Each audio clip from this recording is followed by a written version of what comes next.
कौन सी दोनों सीट से? वो तो बेईमानी होनी थी, हमने तो पहले बता दिया था। और मैं क्या कह रहा हूं, ये तो आज दिन भर न्यूज चलती रही है कि धर्मेंद्र यादव जी स्वयं कह रहे हैं कि ईवीएम से छेड़छाड़ हो रही है, ईवीएम का खेला हो रहा है। तो जो व्यक्ति सांसद रहा हो, जो व्यक्ति सांसद का चुनाव लड़ रहा हो, उसी के क्षेत्र में जब गिनती हो रही है और गिनती होते समय वो व्यक्ति, वो जिम्मेदार व्यक्ति है, वो अगर ये आरोप लगा रहा हो कि ईवीएम से छेड़छाड़ हो रही है, तो फिर हम जो लगातार सालों से बात कर रहे हैं कि बीजेपी ईवीएम के माध्यम से ही जीत के आएगी, ईवीएम का ही खेला होता है, हमारी वो बात सही साबित हो जाती है। तो अब तो आज तो मैं भी नहीं कह रहा, आज तो वही कह रहे हैं। तो जब वो कह रहे हैं और हम लगातार कह रहे हैं, इसका मतलब ये है कि ईवीएम का खेला हुआ है। मुझे आप ये बताओ, भी 3 महीने पहले चुनाव हुए हैं, मैं आपसे जानना चाहता हूं, लॉजिक है, आम हर व्यक्ति को इस बात पे विचार करना चाहिए कि अभी 3 महीने पहले चुनाव हुए हैं, आजमगढ़ में 9 के 9 विधायक समाजवादी पार्टी के हैं, 9 के 9 विधायक। और वहां पे जो गणित है, आप उस गणित को आप समझ लीजिए। उस गणित में यादव और मुसलमान मिलके 50% है, केवल दोनों ही।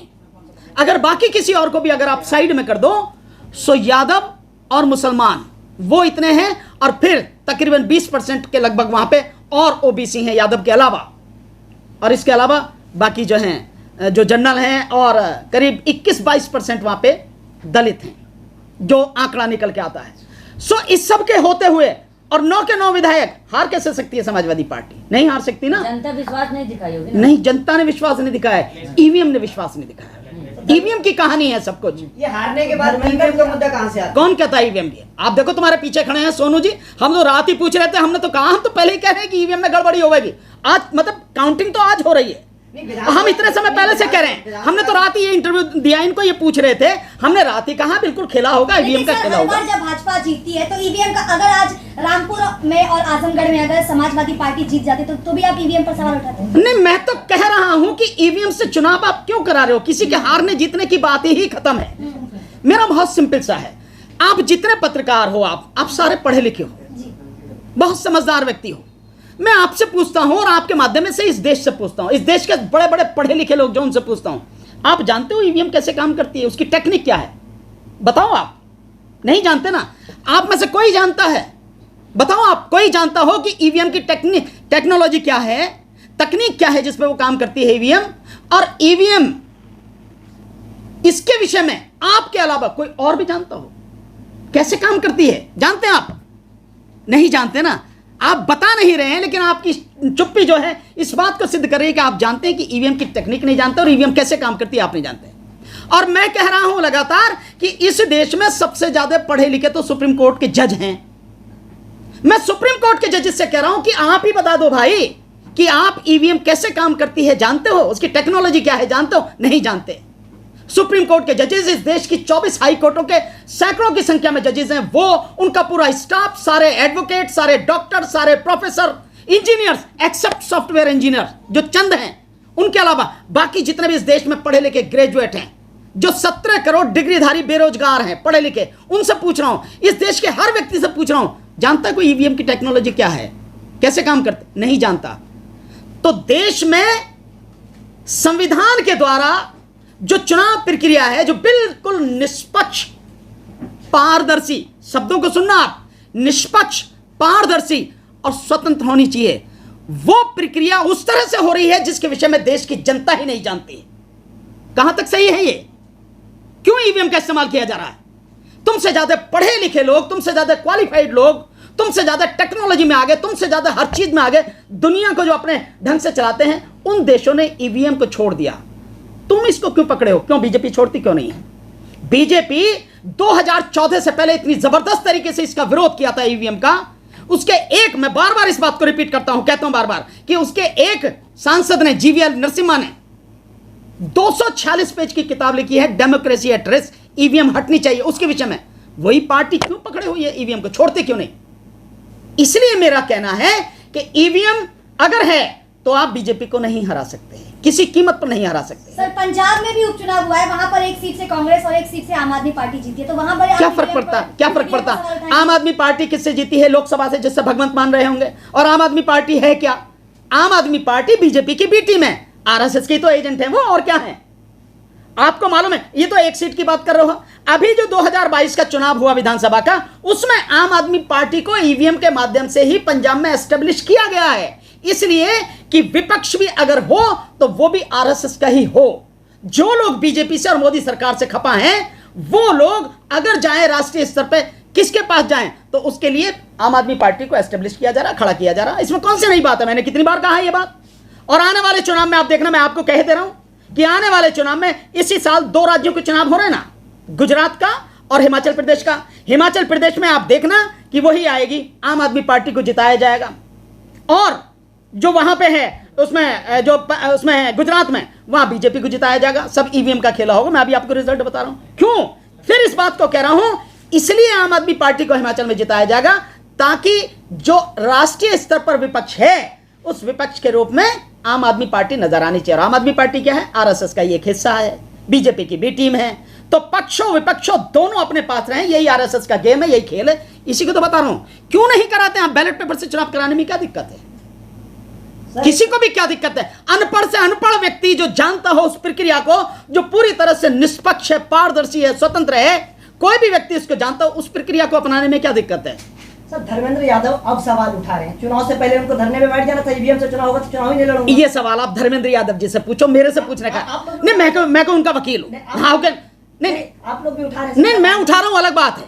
मैं बिल्कुल राष्ट्रीय स्तर पर इस सवाल को उठा रहा हूं, लेकिन ये सवाल माननीय धर्मेंद्र यादव जी से पूछेंगे आप, तो वो इसका बेहतर जवाब देंगे। हम आपसे ये पूछ रहे हैं कि आप लोग भी सवाल उठाते हैं, तो आप लोग भी धरना कर सकते थे। नहीं, हम तो धरना क्या कर रहे हैं, हम तो बहुत कुछ कर रहे हैं। आपको ध्यान नहीं, जब दूसरी बार मोदी सरकार ने शपथ ली थी 30 मई 2019 को, हमने 5 बार जंतर मंतर पर धरना दिया दिल्ली में।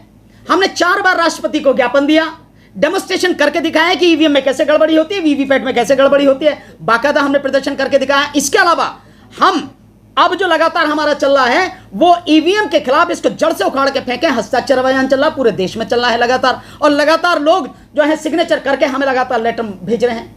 तो हम तो लगातार लगे हुए हैं, और हम तो इसे छोड़ेंगे नहीं जब तक ईवीएम को उखाड़ के नहीं फेंक देंगे। ये हमारा प्रण है कि देश में ये जो व्यवस्था चल रही है, इसको खत्म किया जाए, और ऐसी व्यवस्था जिसको आम आदमी भी समझता हो, अनपढ़ और पढ़ा लिखा सब समझता हो, वही बैलेट पेपर की व्यवस्था लागू की जाए। उसके लिए हम लगातार संघर्ष कर रहे हैं। मानते हो कि ईवीएम में घपला होता है? इतनी देर से क्या बोल रहा हूं मैं? अगर घपला होता है तो जैसे अग्निपथ योजना है, तो इस पे कोई फर्क नहीं पड़ेगा? सरकार पे प्रोटेस्ट होते रहे। किस पे? सरकार पे नहीं, सरकार पे तो बड़ा फर्क पड़ता है। सरकार पे फर्क नहीं पड़ता तो अग्निपथ योजना के जैसे लागू किया और विरोध हुआ, अगले ही दिन कह दिया 2 साल और बढ़ा दिए हमने, उम्र 2 साल बढ़ा दी। असर नहीं पड़ा?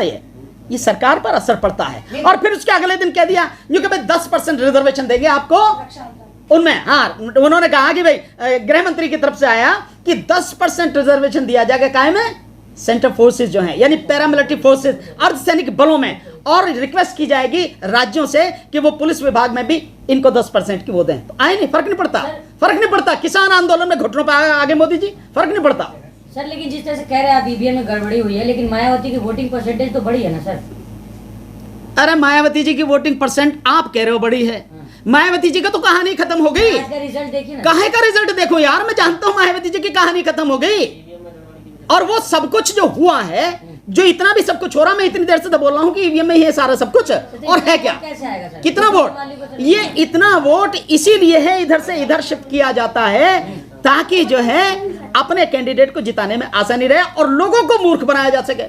ये इतनी वोटें इसलिए ईवीएम के माध्यम से दिलवाई गई हैं उसको, बीएसपी को, ताकि लोगों में ये भ्रम रहे कि अभी भी दलित समाज जो है बीएसपी के साथ में है, लोगों को मूर्ख बनाने के लिए। जबकि मायावती जी की कहानी खत्म हो गई, बीएसपी बिल्कुल खत्म हो चुकी है, कुछ नहीं रहा उसके पास में, और आने वाले समय में कुछ नहीं रहेगा। और मैं दावे के साथ कह रहा हूं, अगर बैलेट पेपर से चुनाव हो जाए तो बीजेपी के साथ साथ इनका पूरी तरह से समापन हो जाएगा, समाजवादी इसका जो है बीएसपी का। सर लगातार चुनाव होते जा रहे हैं, आपका आंदोलन कहां तक पहुंचा? गुजरात, हमारा आंदोलन, हिमाचल में भी है। नहीं देखिए, हमारा आंदोलन, कोई सवाल नहीं हो रहा। नहीं, हमारा आंदोलन लगातार बढ़ रहा है।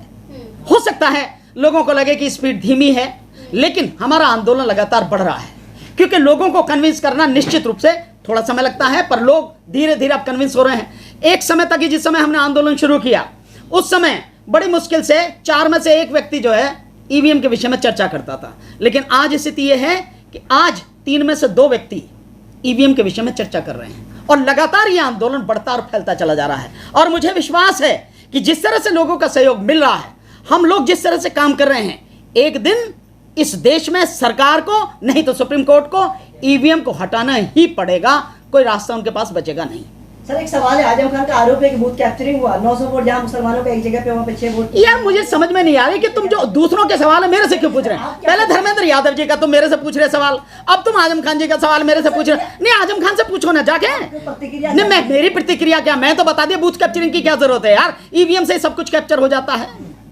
जब ईवीएम है सब कुछ कैप्चर करने के लिए, तो बूथ कैप्चर क्यों करेगा कोई यार। एक बात। दूसरी बात, अगर माननीय आजम खान साहब आरोप लगा रहे तो इसका बेहतर जवाब और उस जवाब के समर्थन में उदाहरण वो तो वही दे सकेंगे ना आजम खान साहब। जाओ रामपुर, उनसे पूछ के आओ आप। ठीक है।